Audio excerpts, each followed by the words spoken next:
මම මේ ඉවෙන් වගේ ආවේ. බයිසිකල් පැදලා බලන්න මේ අත පුරා මචං. ඉතින් එතකොට අපිට ශක්තිය ඕනේ. තිය ගන්න හොදම දේ තමයි පළතුරු. මෙන්න බලන්න වගේ අනෝද. අතේ මචං. අත හොදගෙන කන්න ඕනේ. අපි ගෙඩිය කඩාගෙන කියලා කමු.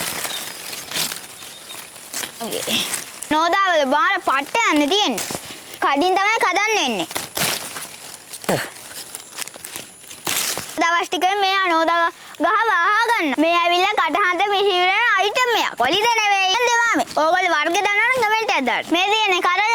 හැබැයි සුදු පාට මලක් තියෙන්නේ. කොලත් පැණි වෙලයි. ඒවා වැඩි කන්නත් හොඳ නැහැ. ඊළඟට මගේ කටහඬ මිහිරනොත් එහෙම මාර වැඩේ වෙන්නේ. මට දීවෝ ගෑම වලටත් කතා කරා. ඒ හින්දා මේවා කන්න හොඳ නැහැ. ඕගොල්ලෝ මේකේ නම දන්නවනම් කමෙන්ට් එකක් දාන්න. දැන් අනෝද කන්න. බයිසිකල් පැදිය හොඳට මහන්සි. බෑ මේක කෑගෙන ෆ්‍රෙෂ් වෙනවා. අයිස්ක්‍රීම් වගේ. බලන්නකෝ චීස් කෑල්ල වගේ ලස්සන. අපොඩක් කාලා බලමු. කහේ දියා හින්දා මාළු බලහයි. නැන්නේ බාමේ. ඇත්තද අත්ත කෑවම මුට්ටා ගාලා නැති වෙනවා කිය. මම එහෙම කතාවක් අහලා තියෙනවා. ආජිලා මේකෙන් දූතන සුපිරි. එහෙනම් ගිහින් නම්බර්